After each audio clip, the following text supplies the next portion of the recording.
Je posai mon verre de vin avec précaution, en gardant la même expression agréable que j'avais arborée pendant les 2 dernières heures. Le dîner de Thanksgiving, dans le domaine de mes parents dans le Connecticut, était devenu un exercice d'endurance annuel, et cette année ne s'annonçait pas différente. Sarah, ma chérie, tu es toujours dans cette petite agence de Maple Street, demanda tante Patricia, son ton dégoulinant d'une fausse douceur. Elle ajusta son foulard Hermès, celui dont elle avait mentionné au moins 5 fois depuis son arrivée qu'il coûtait 3000 €. Je travaille dans le quartier financier, dis-je simplement, en coupant ma dinde. Ah oui, c'est vrai. La banque. Oncle Robert agita la main d'un air dédaigneux. Il avait fait fortune dans l'immobilier commercial et ne laissait jamais personne l'oublier. Patricia, tu te souviens quand Sarah était si excitée d'obtenir ce poste de guichetière? C'était il y a quoi, 5 ans? 7, corrigeai-je doucement.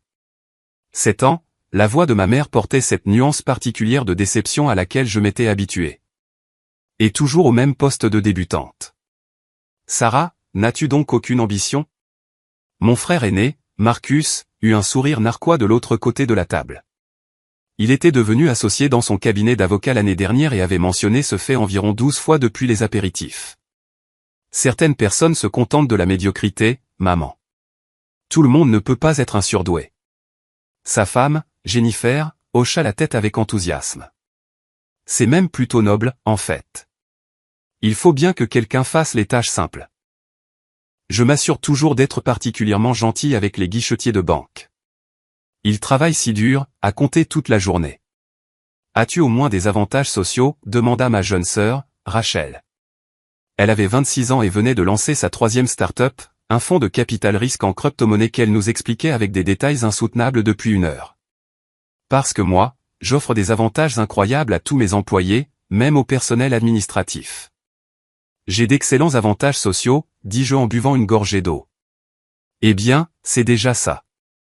Papa se pencha en arrière dans sa chaise, faisant tournoyer son scotch. J'avais pourtant espéré qu'au moins un de mes enfants me suivrait en chirurgie. Marcus a son cabinet d'avocat, Rachel a ses entreprises. Mais toi, Sarah. Il laissa sa phrase en suspens, secouant la tête. Elle est heureuse, mon cher, dit maman sur un ton qui indiquait clairement que je ne devrais pas l'être. Tout le monde n'a pas besoin de diriger un département ou de gérer des gens. Certaines personnes sont parfaitement contentes de simplement traiter des transactions. En parlant de ça, intervint Marcus, Jennifer et moi allons finaliser l'achat de cette propriété dans les Hamptons la semaine prochaine. Celle avec la plage privée. Nous devrons faire quelques virements. Sarah, tu pourrais probablement nous aider avec ça, non? Des trucs de virement simples. Peut-être qu'elle peut nous obtenir un service prioritaire, ricana Jennifer. Utiliser sa réduction d'employés ou quelque chose du genre. Je souris et ne dis rien. Mon téléphone vibra dans ma poche, pour la 3e fois en 20 minutes. Je l'ignorais. Vous savez quel est le problème de Sarah, annonça oncle Robert comme si je n'étais pas assise juste là. Pas de vision, pas de dynamisme. Elle est dans cette même petite agence depuis 7 ans. Elle n'a probablement jamais même demandé de promotion. Juste contente de se pointer, de compter de l'argent, et de rentrer chez elle. C'est un travail respectable, dit tante Patricia sur un ton qui suggérait que ce n'était absolument pas le cas. Tout le monde ne peut pas être PDG ou médecin. Le monde a aussi besoin de travailleurs ordinaires. J'aurais juste aimé qu'elle vise plus haut, dit papa. Qu'elle utilise le nom de la famille.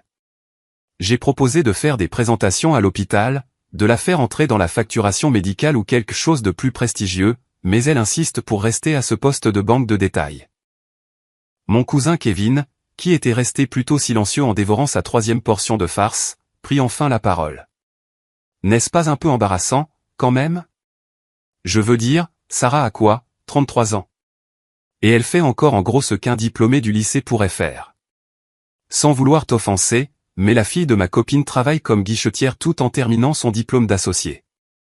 Elle a 19 ans. Kevin, halta tante Patricia, mais elle n'avait pas l'air vraiment offensée. Aucun d'eux ne l'était. Quoi? Je dis juste ce que tout le monde pense. 7 ans au même poste. Ce n'est pas de la loyauté. C'est de la stagnation. Il haussa les épaules. En finance, si tu ne montes pas, tu sors. Kevin travaille dans la finance, dit fièrement tante Patricia. Analyste en fonds spéculatifs. Il gère un portefeuille de 12 millions d'euros. Impressionnant, dit ma mère en me lançant un regard appuyé. Mon téléphone vibra de nouveau. Je sentis le schéma de vibration, alerte prioritaire. Je laissai le message aller sur ma boîte vocale. Vous savez ce que je pense? Rachel se pencha en avant, l'air conspirateur. Sarah a peur des responsabilités. C'est une vraie chose. La peur du succès. Certaines personnes s'auto-sabotent parce qu'elles sont plus à l'aise en restant petites. C'est en fait un phénomène psychologique fascinant, ajouta Marcus. On le voit tout le temps en droit. Des gens qui se contentent de moins parce que viser plus haut leur semble trop risqué. Ce n'est pas de l'aversion au risque dans le cas de Sarah, dit papa d'un ton clinique, son esprit de chirurgien toujours en train d'analyser. C'est un manque de capacité. Tout le monde n'a pas l'intellect ou la motivation pour des postes de direction. Sarah a toujours été plus une élève de EB, solide, fiable, mais jamais exceptionnelle.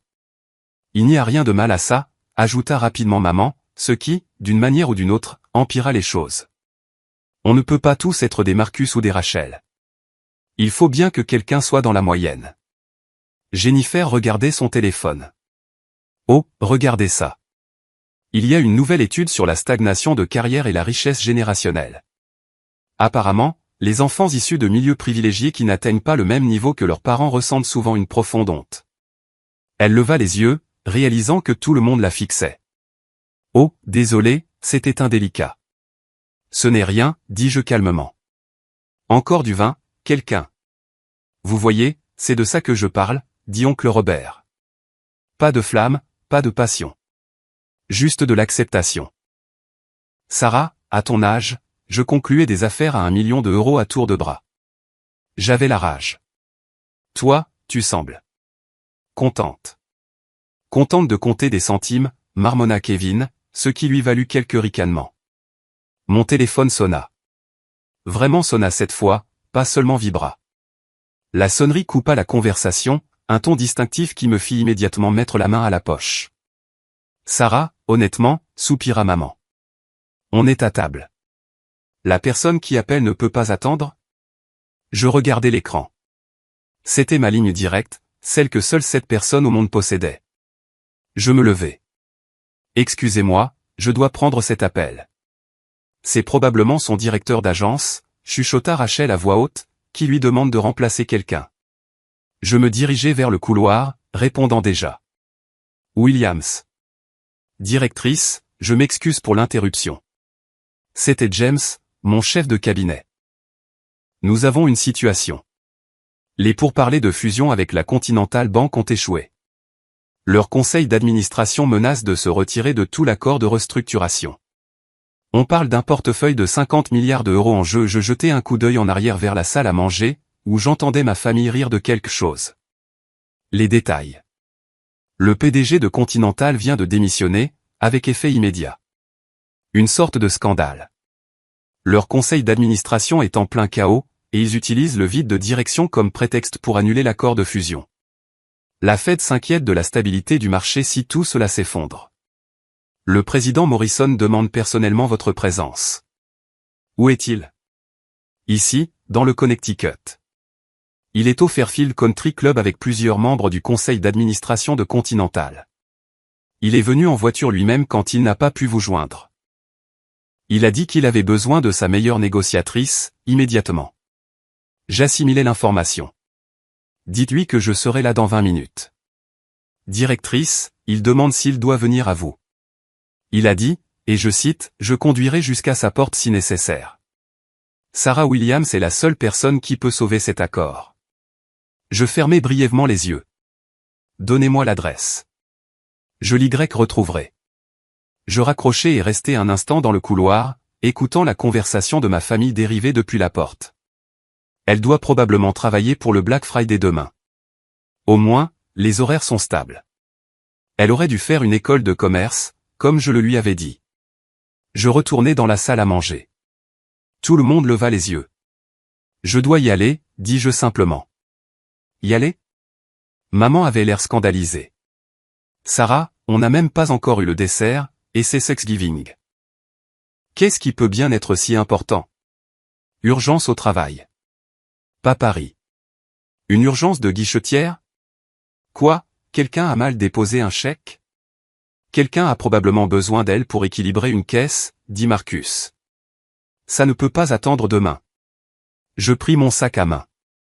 Malheureusement, non. C'est ridicule, dit Rachel.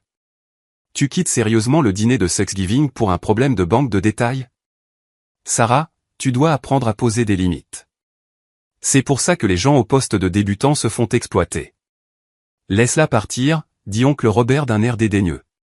Si sa petite agence est si désespérée, elle devrait t'aider. Ce n'est pas comme si elle avait quelque chose d'important de prévu ce soir. J'étais à mi-chemin de la porte quand j'entendis les voitures arriver à l'extérieur. Plusieurs voitures.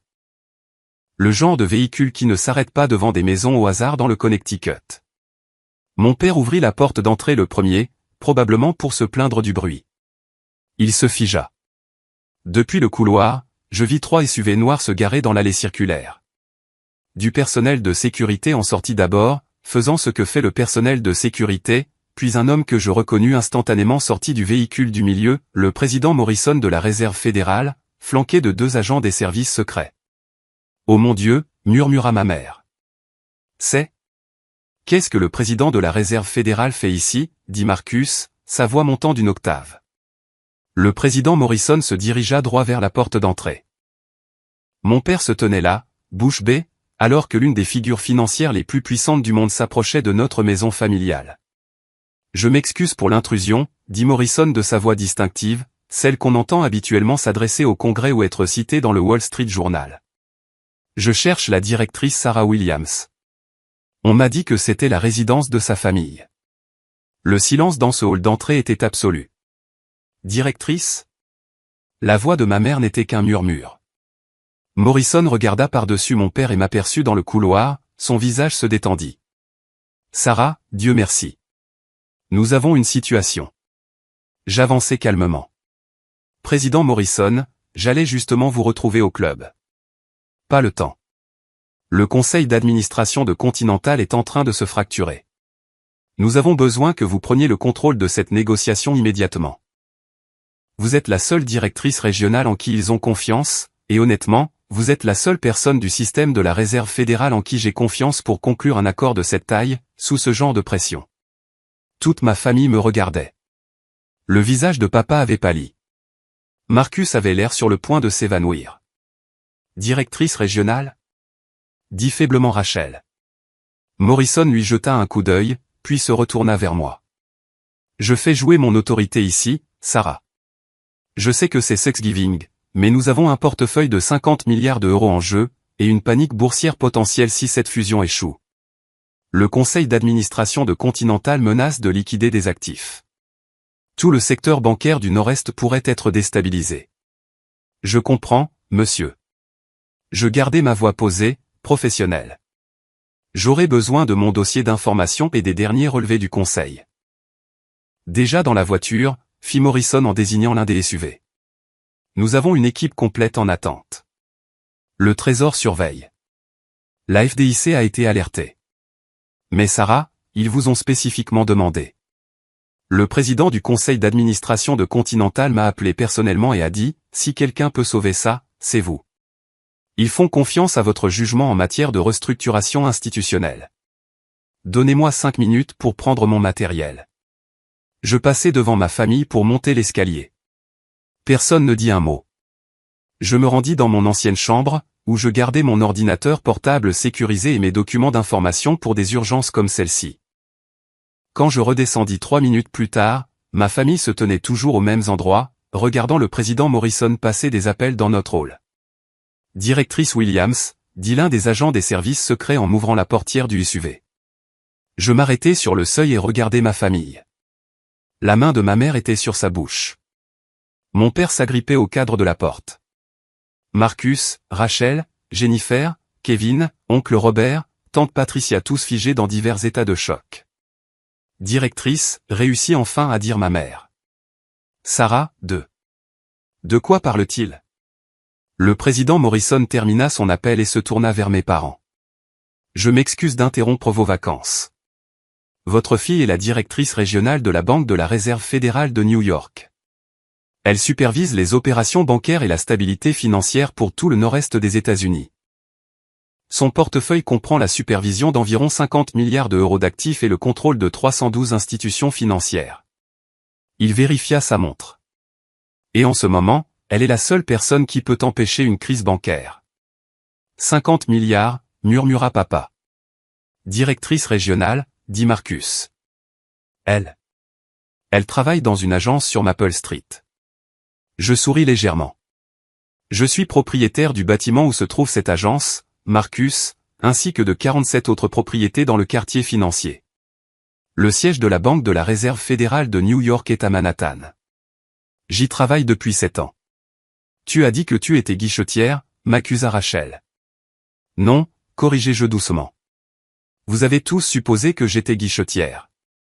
J'ai dit que je travaillais dans la banque, ce qui est exact. Morrison sortait quelque chose de son téléphone. Sarah, la secrétaire au trésor vient d'envoyer un texto. Elle veut que tu la tiennes au courant dès que nous aurons un accord préliminaire. Elle est en attente. Compris. Je regardai ma famille une dernière fois. J'appellerai demain. Profitez bien de votre dessert. Je sortis vers le SUV. Derrière moi, j'entendais de multiples conversations éclater en même temps, mais la portière insonorisée se referma, les coupant. Votre famille ne savait pas, demanda Morrison alors que nous nous éloignions. Je ne parle pas de mon travail lors des réunions de famille. Il rit, un son sincère. Sarah, vous gérez l'un des plus grands portefeuilles bancaires régionaux du pays. Vous avez personnellement supervisé 4 fusions majeures au cours des 3 dernières années. Vous avez témoigné devant le comité bancaire du Sénat le mois dernier. Comment ont-ils pu ne pas le savoir? Ils n'ont jamais demandé ce que je faisais réellement. Ils ont supposé, et je les ai laissés faire. Morrison secoua la tête, amusé. Eh bien, ils savent maintenant. Bon, parlons de Continental. Leur PDG par intérim est complètement dépassé. Le conseil est divisé en 3 sur la marche à suivre, et nous avons environ 2 heures avant l'ouverture des marchés asiatiques et que cela ne devienne une histoire mondiale. J'ouvris mon dossier d'information, mon esprit passant déjà entièrement en mode directrice. Derrière nous, la maison de ma famille disparut au loin. La réunion du conseil d'administration de la Continental Bank s'est tenue dans une salle privée du Fairfield Country Club. Au moment de notre arrivée, la situation s'était encore détériorée. Les membres du conseil étaient assis autour d'une grande table de conférence, la plupart semblant épuisés et en colère. Plusieurs étaient au téléphone. La tension dans la pièce était palpable. « Messieurs, dit Morrison en entrant. La directrice Williams est ici. » 12 visages se tournèrent vers moi. Je reconnus la plupart d'entre eux, j'avais travaillé avec le conseil d'administration de Continental sur des questions réglementaires antérieures. James Hartwell, le président du conseil, se leva immédiatement. Sarah, Dieu merci. Il avait l'air sincèrement soulagé. Toute cette situation est un cauchemar. Je posai ma mallette et pris la place que Morrison m'indiqua, en bout de table. Expliquez-moi ce qui s'est passé au cours des 3 dernières heures. Pendant les 40 minutes suivantes, j'écoutais les membres du conseil expliquer l'implosion. Leur PDG avait été pris dans un scandale financier impliquant des transactions personnelles sur des informations privilégiées. Il avait démissionné pour éviter des poursuites. Le directeur des opérations avait démissionné par solidarité. Toute la structure de direction s'était effondrée en l'espace de 6 heures. Et maintenant, sans direction claire et avec un accord de fusion massif en suspens, le conseil se fracturait. La fusion ne peut pas avoir lieu sans direction exécutive, insista un membre du conseil. Nous devons reporter. Reporter fera chuter notre cours de bourse, rétorqua un autre. Les investisseurs y verront de l'instabilité. C'est de l'instabilité. Si nous annulons l'accord de fusion, nous nous exposons à des pénalités massives, dit Hartwell, fatigué. Mais si nous procédons sans une direction appropriée, nous sommes potentiellement responsables de négligence fiduciaire. J'avais pris des notes. Maintenant, je levai les yeux. Vous n'allez pas annuler l'accord, et vous n'allez pas reporter. La pièce devint silencieuse. Sarah, dit Hartwell avec précaution, j'apprécie votre confiance, mais sans PDG. Vous avez des protocoles de direction par intérim dans vos statuts. Votre directrice financière, Patricia Chin, peut exercer les fonctions de PDG par intérim pendant 90 jours maximum, le temps que vous meniez une recherche formelle. Elle est qualifiée, elle a déjà passé les vérifications de la SEC, et elle a la confiance du conseil. Je regardais Patricia, qui était assise à l'autre bout de la table. En supposant que vous soyez d'accord. Patricia parut surprise. Oui.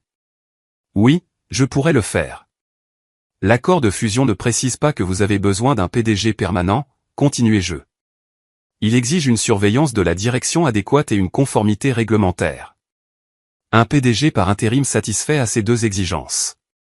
Je signerai personnellement l'approbation de la Réserve fédérale avec Patricia comme PDG par intérim. Les autres banques n'accepteront pas, commença quelqu'un. Si, elles accepteront, intervint Morrison, parce que la directrice Williams leur dit de le faire. Et quand Sarah Williams dit au secteur bancaire que quelque chose est solide, ils écoutent. Je sortis un document sur ma tablette. J'ai examiné votre structure de fusion. La raison pour laquelle cet accord a du sens n'a pas changé. Continental a besoin de l'injection de capital et d'une présence élargie sur le marché. Le consortium acquéreur a besoin de votre base de clients institutionnels et de votre portefeuille de prêts commerciaux. Les fondamentaux sont solides. Mais la perception. La perception est que votre conseil a paniqué à cause d'un problème de personnel, dis-je sans détour. Ce n'est pas ce que je vais laisser se produire. Voici ce que nous allons faire. Patricia, vous allez accepter le poste de PDG par intérim ce soir. Nous allons rédiger un communiqué de presse qui sortira avant l'ouverture des marchés asiatiques, annonçant la transition de la direction et confirmant que la fusion se poursuit comme prévu. Le président Morrison et moi-même publierons des déclarations confirmant le soutien de la Réserve fédérale et l'approbation réglementaire. Je regardais autour de la table. La secrétaire au Trésor est prête à publier une déclaration de confiance dans la stabilité de Continental. J'ai déjà parlé avec la FDIC, et ils sont prêts à donner des assurances similaires. Mais tout cela exige que vous vous engagiez dans la fusion, maintenant, ce soir. Hartwell se pencha en arrière. Vous nous demandez de prendre une décision d'1 milliard d'euros sur la base de quelques heures d'analyse. Je vous dis que j'ai passé 7 ans à gérer les opérations bancaires de cette région. J'ai supervisé 4 fusions majeures, dont 2 étaient beaucoup plus complexes que celle-ci. J'ai témoigné devant le Congrès sur la stabilité bancaire, et je vous dis, en tant que directrice régionale de la Réserve fédérale pour New York, que cette fusion est solide, que votre structure de direction par intérim est adéquate, et que si vous renoncez à cet accord, vous le regretterez. Morrison s'éclaircit la gorge. J'ajouterai que la directrice Williams a un bilan parfait en matière de recommandation de fusion, 100% de taux de réussite. Quand elle dit qu'un accord est solide, il est solide. Les membres du conseil échangèrent des regards. Plusieurs téléphones vibrèrent simultanément. Ce sont les marchés asiatiques qui ouvrent dans 15 minutes, dis-je. S'il n'y a pas de déclaration de Continental confirmant la fusion, votre cours de bourse chute. L'incertitude se propage. Demain matin, vous aurez une crise de confiance totale. C'est ce que vous voulez? Hartwell regarda Patricia. Patricia, êtes-vous à l'aise avec ça? Patricia Chin se redressa sur sa chaise. Oui. Si la directrice Williams est confiante dans la structure, je suis confiante pour accepter le rôle de PDG par intérim. Alors nous avons besoin d'un vote du conseil, dit Hartwell. Il me regarda. Sarah, si vous vous trompez. Je ne me trompe pas, le vote prit 7 minutes. Il fut unanime. Morrison était déjà au téléphone avec la secrétaire au Trésor avant que la dernière main ne se lève. J'ouvris mon ordinateur portable et commençai à rédiger les documents d'approbation réglementaire qui devraient accompagner le communiqué de presse de Continental.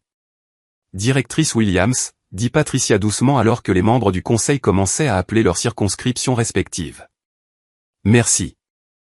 Je sais que c'était un risque. Ce n'est pas un risque, dis-je, toujours en train de taper. C'est la bonne décision. Vous êtes qualifié pour ce poste, et la structure de la fusion est solide. La seule question était de savoir si le conseil aurait la confiance nécessaire pour aller de l'avant. La plupart des directeurs régionaux n'auraient pas joué un rôle aussi direct. Je levai les yeux vers elle. La plupart des directeurs régionaux n'aiment pas voir des accords bien structurés s'effondrer à cause de la panique. Je retournai à ma frappe. Vous vous en sortirez très bien, Patricia. Et si vous avez besoin de quoi que ce soit pendant la transition, mon bureau est à votre disposition. À minuit, les communiqués de presse étaient sortis. La déclaration de la Réserve fédérale fut publiée. La déclaration de confiance de la secrétaire au Trésor fut publiée. La FDIC confirma sa position, et le cours de l'action de la Continental Bank, à l'ouverture des marchés asiatiques, bougea à peine. Morrison et moi avons quitté le country club à 1h du matin. La crise était contenue. Vous savez, dit-il alors que nous retournions vers Manhattan, vous auriez pu laisser cet accord s'effondrer. Ça aurait été la décision la plus sûre pour vous, personnellement. Pas de risque de vous tromper. L'accord était solide, dis-je simplement. Il n'y avait aucune raison de le laisser échouer. Quand même, prendre la responsabilité d'une fusion de 50 milliards d'euros, un soir de Thanksgiving, sur la base de quelques heures d'analyse. Ça demande de la confiance. Je souris légèrement. Ou peut-être que je ne voulais vraiment pas retourner pour le dessert. Il rit. Quand il me déposa à mon appartement à Manhattan à 2h du matin, il secoua la tête. Votre famille n'en avait vraiment aucune idée? Pas avant ce soir. Ça a dû être un sacré moment. C'était éclaircissant, dis-je. Le lendemain matin, mon téléphone a commencé à sonner à 7h.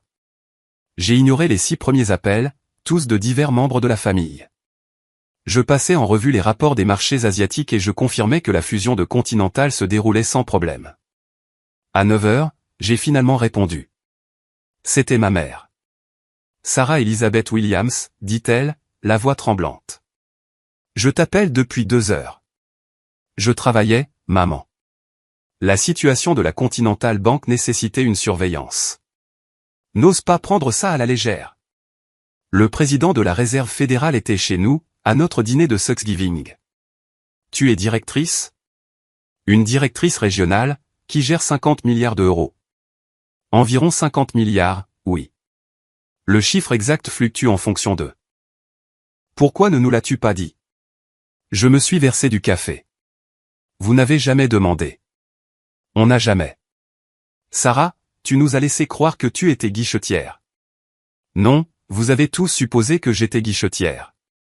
J'ai dit que je travaillais dans la banque dans le quartier financier, ce qui est tout à fait exact.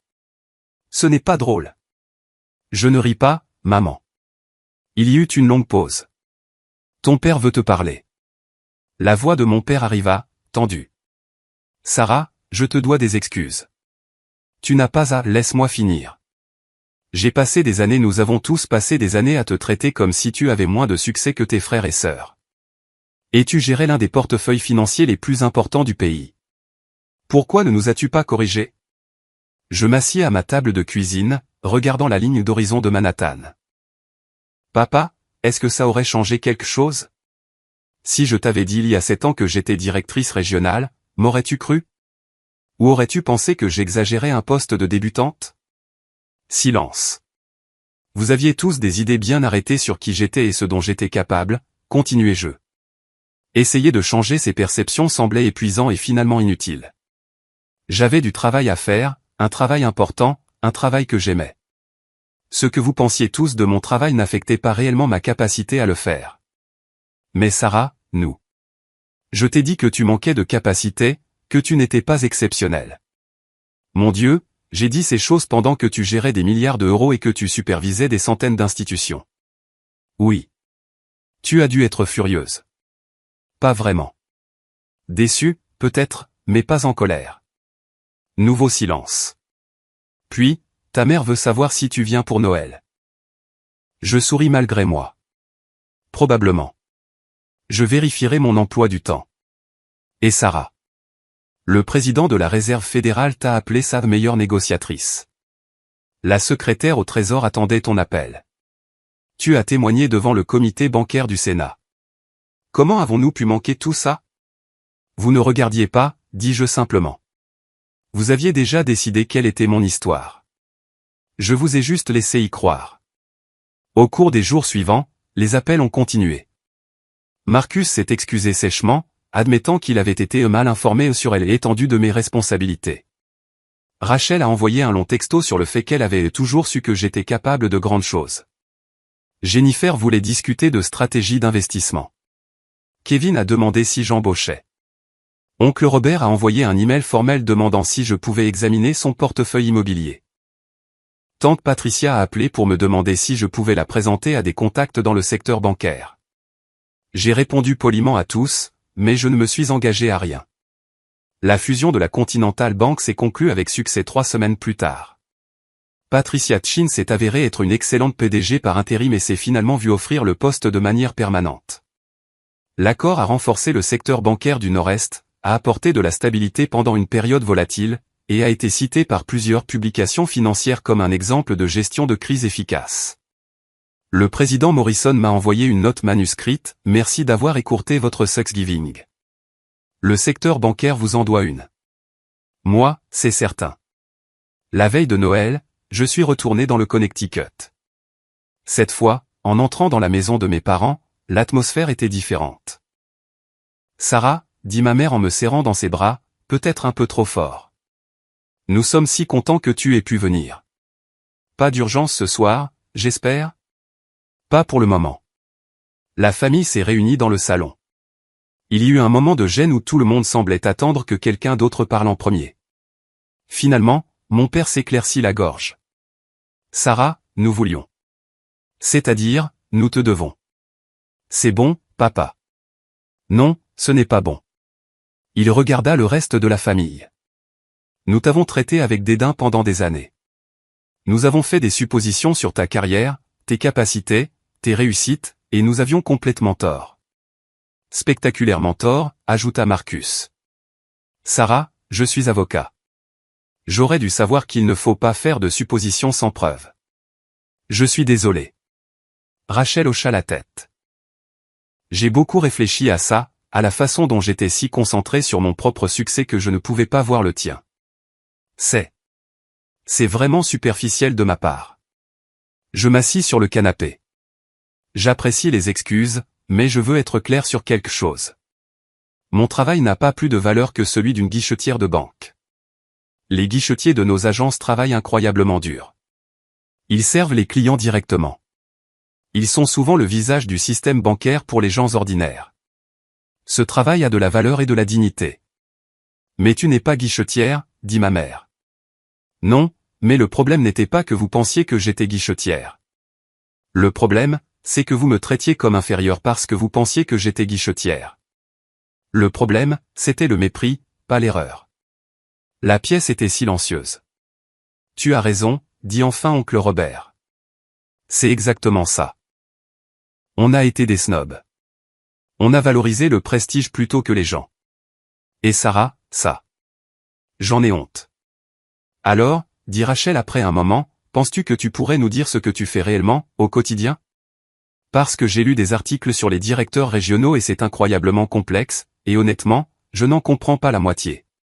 Je souris. Bien sûr. Mais je vous préviens, ce n'est pas si passionnant. Beaucoup d'examens de conformité réglementaire, de surveillance institutionnelle, d'évaluation des risques. Et c'est nous, dit mon père. Alors je l'ai fait. Je leur ai parlé de la réglementation bancaire, de la surveillance des fusions, de l'équilibre délicat entre assurer la stabilité financière et encourager la croissance institutionnelle. J'ai expliqué comment fonctionne le système de la Réserve fédérale, comment les directeurs régionaux se coordonnent avec le cadre réglementaire financier plus large, comment nous surveillons tout, de la solvabilité des banques individuelles au risque systémique. Ils ont écouté, vraiment écouté, posé des questions, essayé de comprendre. Ce n'était pas parfait. Les vieilles habitudes ont la vie dure, et il y avait encore des moments de gêne.